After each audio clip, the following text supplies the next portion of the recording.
Right guys, we are now doing our third session for the day. This one is leading walks. So in the session today, we'll talk about answering questions before they're asked. We'll talk about what questions people generally ask you. We're going to talk about, once again, like we did in the first session, the safety briefings that we need to go on when leading a walk. And then we'll talk about on the actual walk, you know, where to stand, how to position the groups, all that kind of stuff. And like the first session, we'll just have a little bit of a go at the safety talk at the end of this session to wrap up. So yes, I think one of the most important parts of tour guiding is answering questions before they're asked. Once again, it saves you time, it saves you hassle. So what do we think are questions that people are going to ask us that we could answer before they're asked? No cheating. Will I see? I've got my list right here. What is it? Will I see? Ooh, good one. Will I see? Ah. Will I see this? Will I see this? Will I see that? Which is a very good one for up here, because they will want to know that about cassowaries.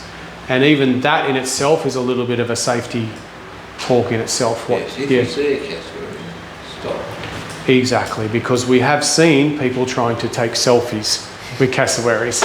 Oh, the other week my bus got stopped by a cassowary and a baby. Oh yes. I was lucky I had 4 people on the bus. Normally it happens when there's no one. Up in Pearen. Yeah, you know, the normal. Yeah, the normal right. spot. And Okay. yeah, Dad and baby just walked around and chucked my hazards on. Cool. All right. What will I see? I like that one. Anything else we can think of? How long is it going to take? Oh yeah. That's our favourite question. How long? What do I need to bring? Yes.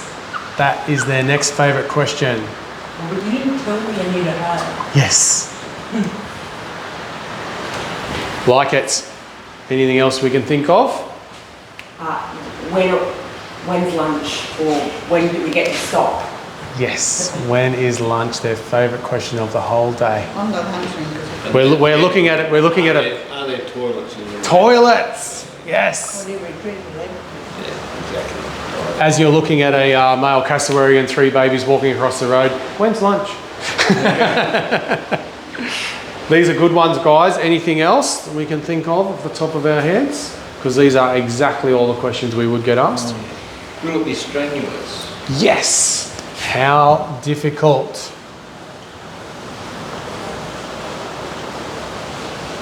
And on that note, we already mentioned in our safety speech for the morning, people with mobility problems.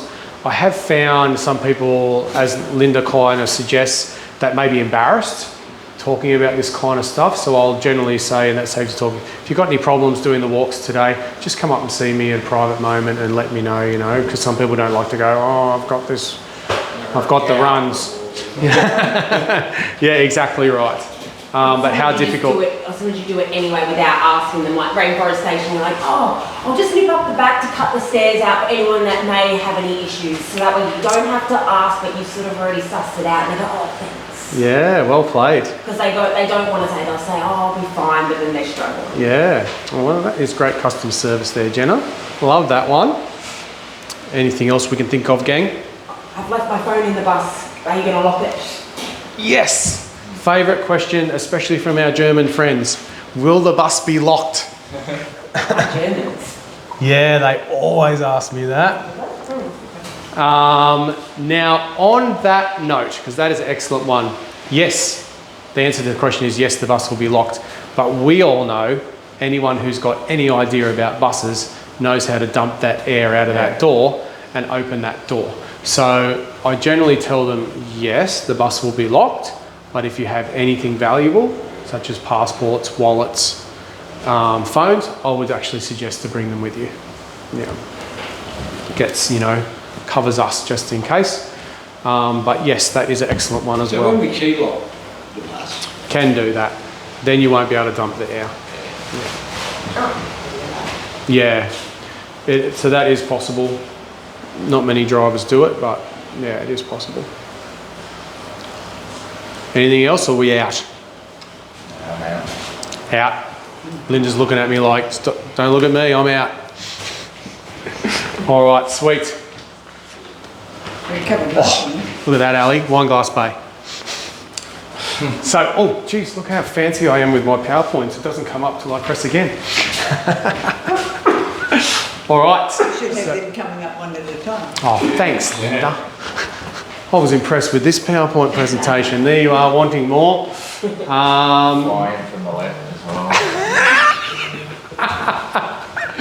How long is the walk? All right, this is one that we put in there. Yes, they always want to know how long the walk is. They're going to want to know how difficult the walk is. They're going to want to know, do they need shoes? Obviously, it's hot up here. A lot of people wearing thongs, aka flip-flops, and they want to know if they can wear those as well. So on that note, they want to know if it's a boardwalk or if it's a bush track. You know, so all these things. So there it is there. Do I need closed-in shoes? How difficult is the walk? As Jenna says, some people might not want to tell you. They've got problems. So yeah, if it is going to be a difficult walk, they need to know. Yes, toilets. They always want to know about the toilets, where they are. And you know, you'll get some people going at the start, you'll get some people going at the end. Obviously it depends how long you've been driving for, as to whether they're going to need those. One that I find I get asked quite regularly is, can I drink the water? They're always a little bit worried about that one. Obviously on our tours we're carrying water with us most of the time, but they like to know that one. And one of their favourite ones up here is the mosquitoes. We get used to them. Every time I travel to a new state and tour guiding, I seem to get lots of bites, and then somehow in your body you get used to it and you don't get reactions anymore. Not you, Jenna? No, they're like So when people generally come to this area and it's different mosquitoes that they're used to, they generally get quite a big reaction. So obviously we do have swimming on our tours up here sometimes, and I really don't like people using mosquito repellent if we're going to swim, because it damages the waterways, all that sort of stuff. So to kind of get around that, I'll say I'll bring mosquito repellent with me, and if you're getting bitten, let me know and you can put some on, you know. But obviously going up in the Daintree, it is pristine, and we want to try and just leave our footprints and not damage it. Once again, they're going to want to know, what do I need to bring, which is one that we mentioned already. Things such as hats, sunscreen, umbrellas, camera, water. So these are things that are really good to mention. Once again, a sunscreen is another one if we're going to go swimming. Sunscreen not only damages the waterways, it damages the Great Barrier Reef. So we're in the rainforest most of the time, so I'm really kind of, unless we're out in the open, discouraging the sunscreen if we're going to swim. There's our favourite. Will the bus be locked? And when are we leaving? And that kind of ties into lunch.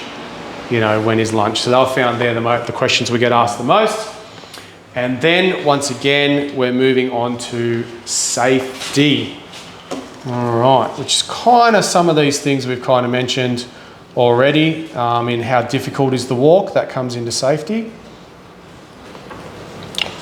All right, what things do we think we need to mention for safety people on a walk? Footwear. Stay on the track. Stay on the track. Love it, Linda. On track. Footwear, yes. what, if you should or shouldn't touch plants. Oh yeah, baby. Don't touch anything. Do you have a tail end Charlie? Excuse me now? A tail A end. tail end Charlie. Well, Leave no man behind. I like it. Yeah. Last person.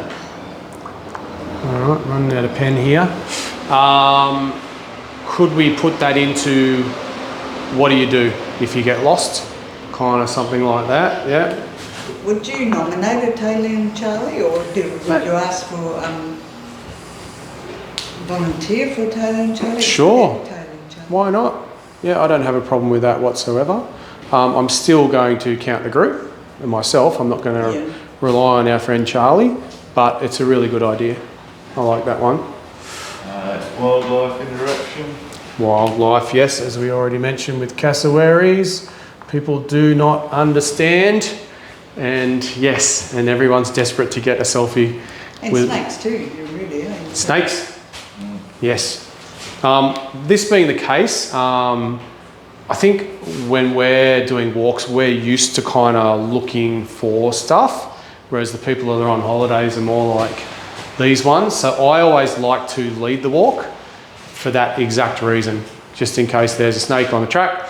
I had incidents in Tasmania where we were doing a 5-hour walk and we were about 2 hours in, middle of nowhere. Had a French guy, didn't speak any English. Off he went out in front of me and I was like, oh, I can't really explain to him. Tiger snake across the whole path. Must have heard a bird or looked at a cloud, stepped straight over the top of it. Kept going. You Yes. can't blame him because he's French. I did that coming out of Botanic Gardens in Cooktown, down to Finch Bay.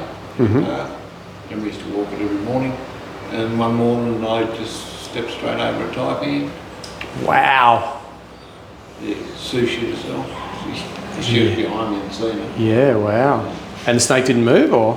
No, he sort of... Oh, okay, he did. Yeah, tiger snakes are renowned for just staying there.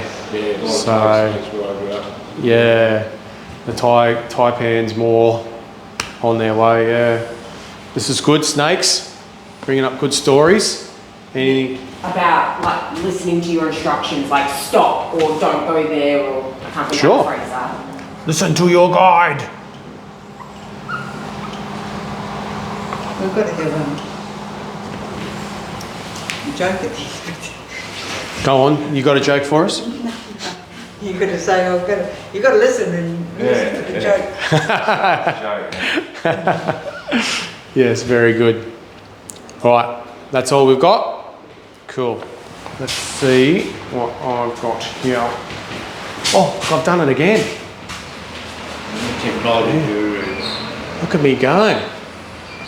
All right. Yes, stay on the track. And obviously we have to give them reasons because people think it's just for animals, but we know up in this rainforest, we've got plants that want to attack us as well. Stinging trees, wader wilds and all the rest. So that's the one that really keeps them on the track, especially the guys who think, I'll just duck off into and go to the toilet off the side of the track, might change their minds, and that rolls into don't touch anything or take anything from both tracks.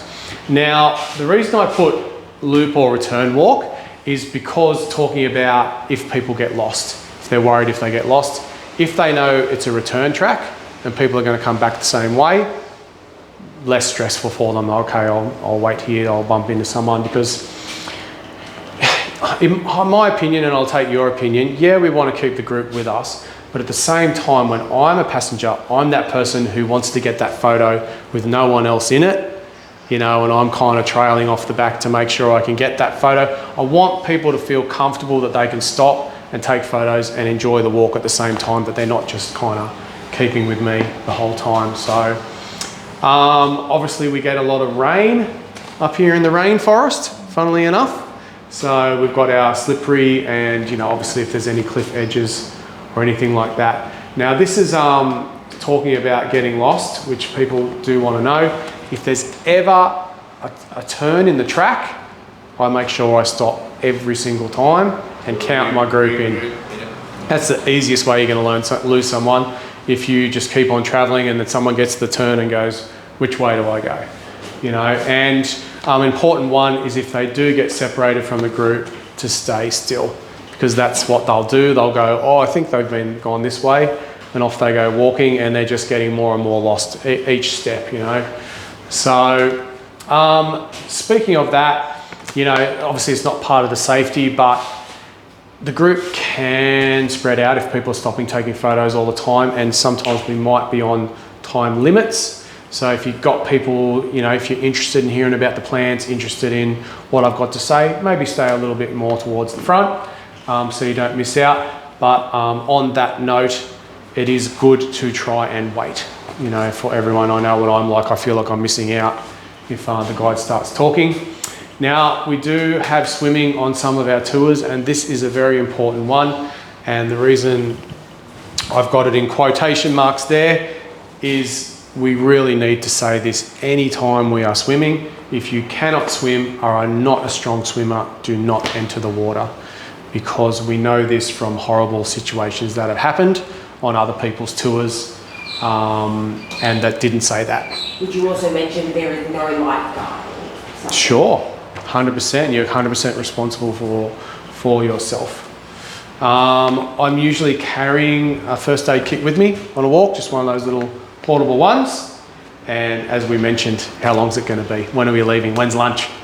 You know, all that sort of stuff. So they're the main ones I've got there for the safety briefing. Now, let's talk a little bit about on the walk. Oh, look at that. So, on the walk, I think the pace that you walk is really important. If you're like off like this, your group's going to spread like crazy. It almost feels stupid you're walking that slow, which gives people time to go, oh, stop and take that photo and blah, blah, blah, blah, blah. And then when we're stopped and we are talking about something, as you can see me stopped here, they're looking at the view. I haven't got them with their backs to the view and they're looking at me, you know. The other thing is, I don't know if you can notice, I've got the sun in my eyes as opposed to them having the sun in their eyes. But on that note, sunglasses when you're giving a talk are a big no-no. Everyone says the window to your soul, and people won't trust you if they don't see your eyes. So yeah, I'll wear sunglasses every time I'm stopping to actually give a talk. Sunglasses will come off. Let's see what else I've got there. Okay, as I said before, it's great to lead the walk. Snakes, not losing people, all that kind of stuff. We've spoken about the pace of the walk, almost so slow it feels stupid. And this one, I'll get your opinion. I've seen guides who stop a lot and talk about one thing at a time, and I've seen other guides who'll stop less, but we'll talk about more each time they stop. What do you guys think would be the better one there? You've got to know your group for starters. Okay. If they're interested in lots, or they just want this is such and such. Yeah, gotcha. Okay. And sort of something matters too, I suppose. If you're just on a walk where there's a lot same, you wouldn't necessarily need to stop often. Mm-hmm. Whereas if you are going through an area where there's a lot of different things, you would stop and talk about whatever it is. So you got Keys in your pocket? Oh, no, I don't. What have you lost? 53 Bs? No, I definitely haven't got them. Oh, Flog him! Now let's talk about keys. So I'll say me personally, I'd rather stop less and talk about more each time I stop, because it saves that having to catch the group up every time. Obviously it's handy if you know your walk. I'm always going there by myself and trying to work out where's a good place to stop. If you stop often, there's less likelihood that your group's going to spread out. 100%, mate. I'm not saying I'm right or wrong. Yeah, I'm just saying this is what's worked for me. And there's no point in stopping and talking about something if you haven't got anything interesting to say about it. There's no point in going, that's such and such a plant, off we go. You know, if you haven't got an Aboriginal use or, you know, something interesting to talk about, there's just no point in stopping, you know, lots and lots of times on the walk, I should say. Positioning the group, we've already spoken about that. Definitely make the time to go, guys, come up past me, make the time to get the group around you, which helps you with your voice projection. Because, yeah, obviously we need to project our voice, but we don't want to be shouting, you know, so if you position the group well around you. As I've said, counting the group, every time there's a turn in the track, I'm making sure I stop and I count the group in. And obviously, before we leave in the bus, we're counting the group every single time. Make sure we've not left anyone behind. We'll find on these walks sometimes there'll be a tour group in front of us and they'll talk about something. And this is something that will really piss off other companies, make them upset, is when you're kind of pushing them on, and you wouldn't like it either. So we've got to show respect for other groups when they're stopped and talk about something, and Steve doesn't. No, I totally agree. My wife and I went to the Forbidden City in Beijing, Okay. and we were ourselves without a guide, and there were groups, and the Chinese tour guides each had their own little microphone amplifier PA system, and they would stand next to each other, and it was just a wall of noise. Wow. How everyone could understand what was being said. Yes. Yes, for sure. Now, the other thing we want to make sure we do when we are talking about something, I call it the weatherman. We want to be there talking about and facing everyone and pointing to what, because we don't want to be turning around and talking about that and then turning back around and they've missed half of what we've said there. So that's another important one. And the other important one is if you don't know the answer to something, the answer is, I don't know. Dr. Google is too dangerous these days for us to go, saying we know something, because if they find out you're wrong, they're not going to believe anything you say for the rest of the day. But if you say you don't know, they're going to believe everything else that you do say. And if you don't know, there's something else to look up and you've learned something new. So back when we started tour guiding, Dr. Google didn't exist and you could get away with a little bit more. But these days we certainly can't.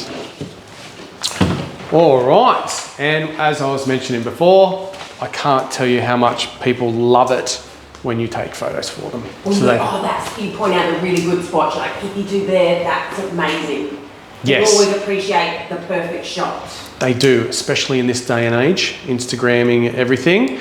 The fan palms, all that kind of stuff. So you have to kind of build time into your walk for this, because getting good photos is really important to people and it's going to make them really happy. Yeah, exactly right, mate.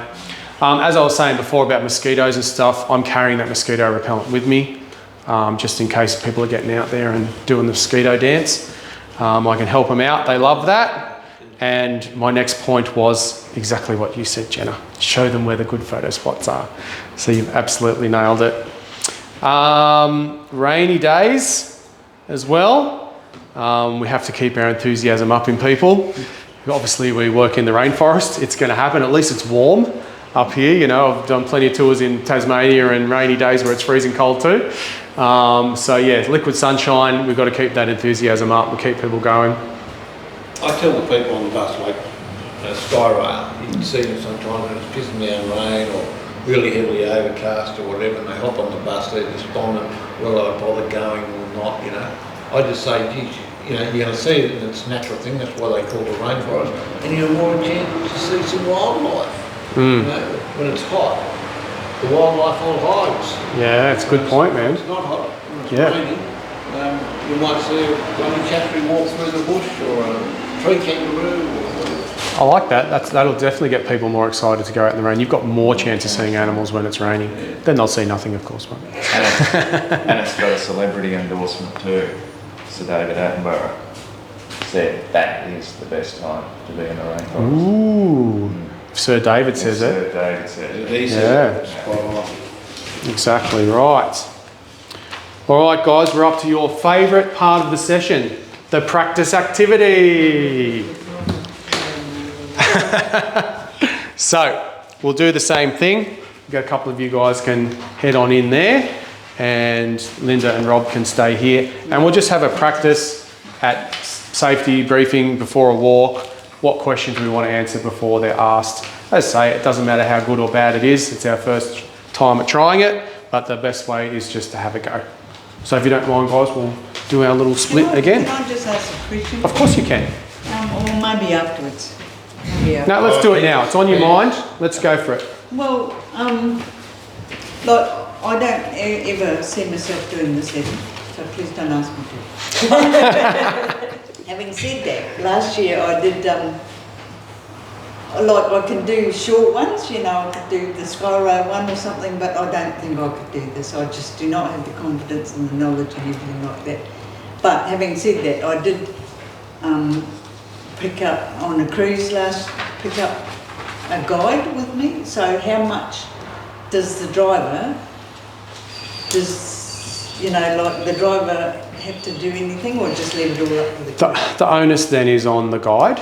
For myself, I still do the let's put our seatbelts on, the main safety things, no eating on the bus, that sort of stuff, I'll still do. And apart from that, I'm handing over to the guide and I'm never, ever questioning them. No matter what they say, no matter what they do, that was great. It's not my position to go in and say, I know more, or that was wrong, or whatever. Yeah, I just let them do their thing, and at the end of it, that was great. Okay, well that's good. Or you ask the guys first and you go, oh, do you want a bit of hand? Let me know. Did you want me to put stickers on?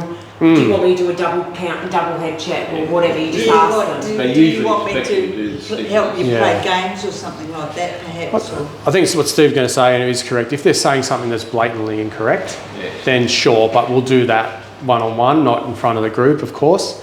But yeah, it's a really good point, Linda. Definitely the onus is on the guide then. Yeah.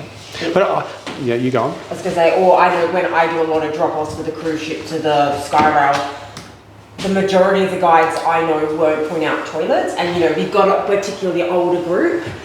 When they're getting the tickets, I'll just jump on and go, while your guide's getting the tickets, she did forget to mention if anyone needs the bathrooms, they're just located here. Like, I don't want to overrule them, but there's still something they need to know, because then they'll go, oh, thanks, I needed that.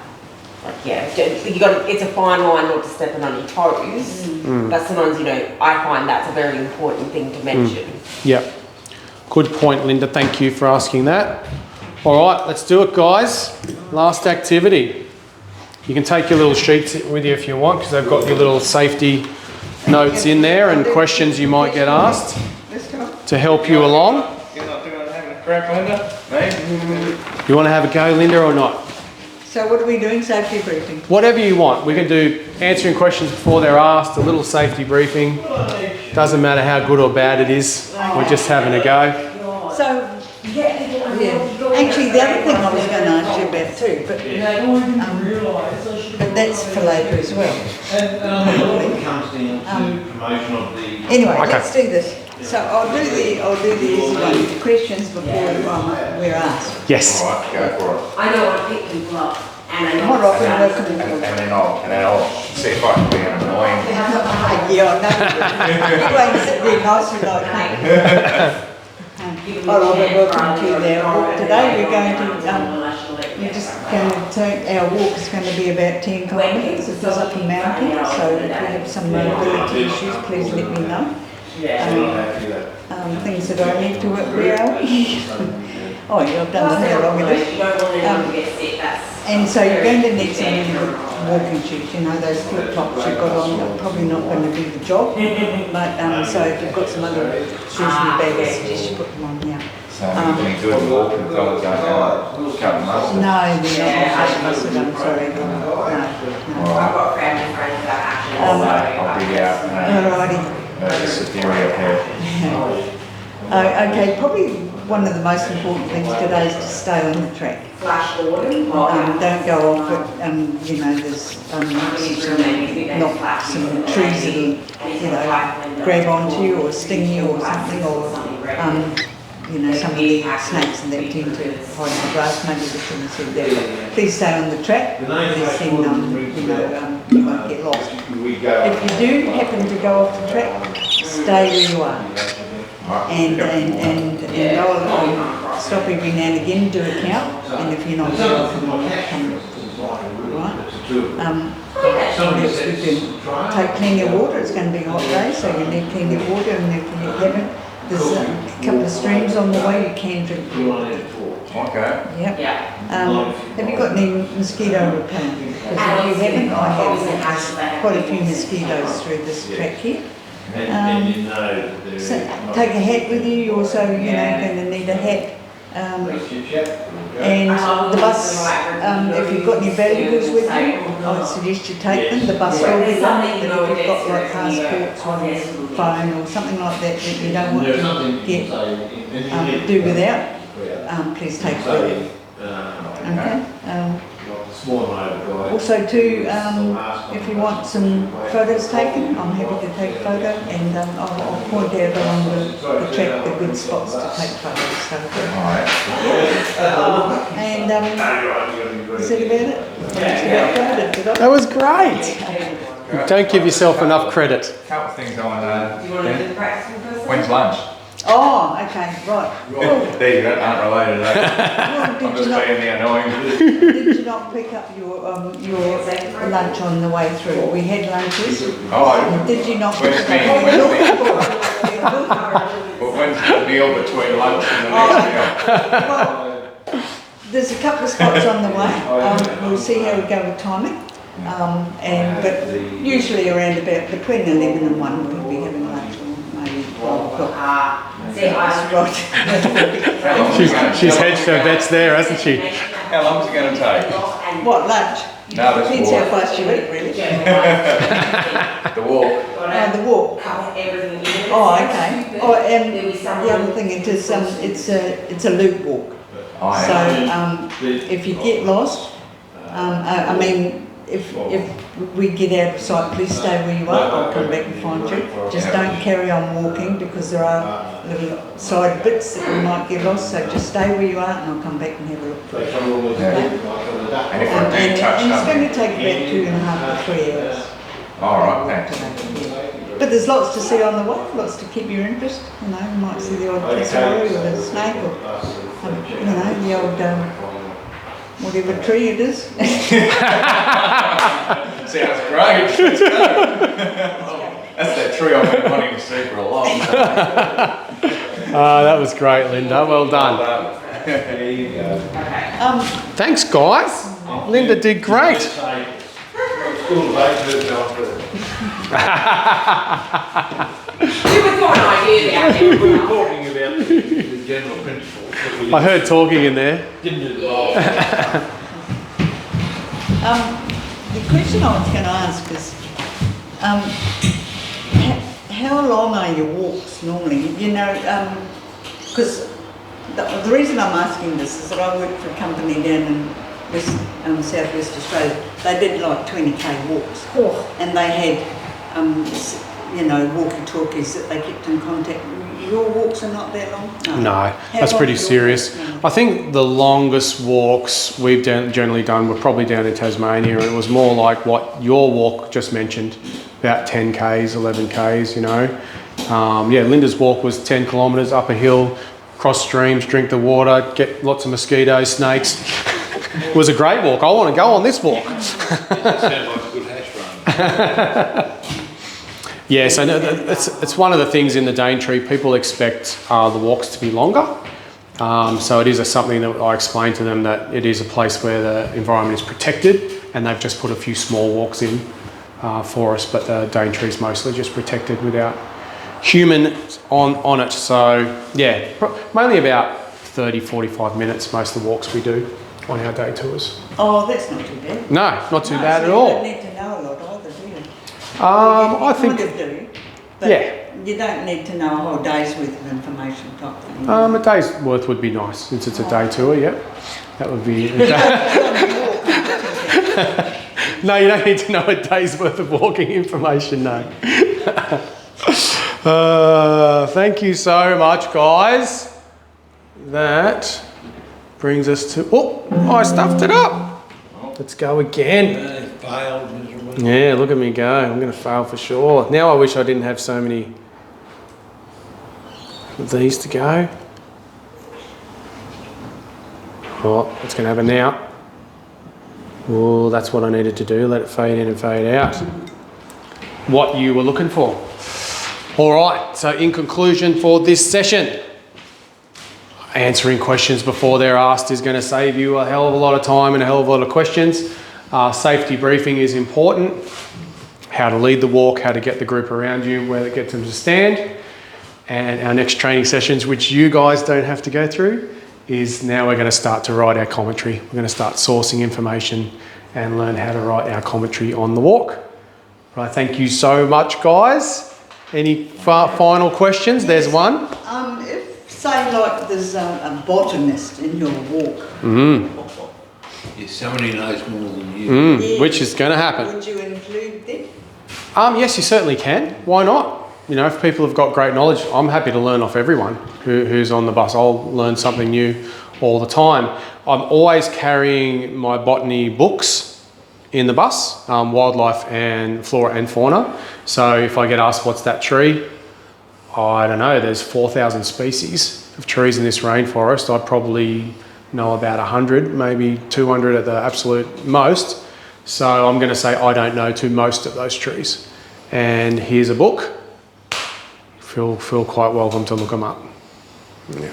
Yeah, that'll be Brussels sprouts to me. I don't know Brussels sprout, I've got no idea. And someone knows, you're like, oh, awesome, come tell us. And you're like, thanks, I learned something new.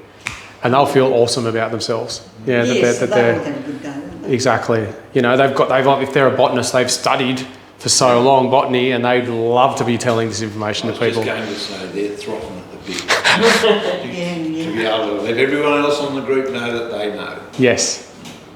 Perfect. Cool. Ta-da!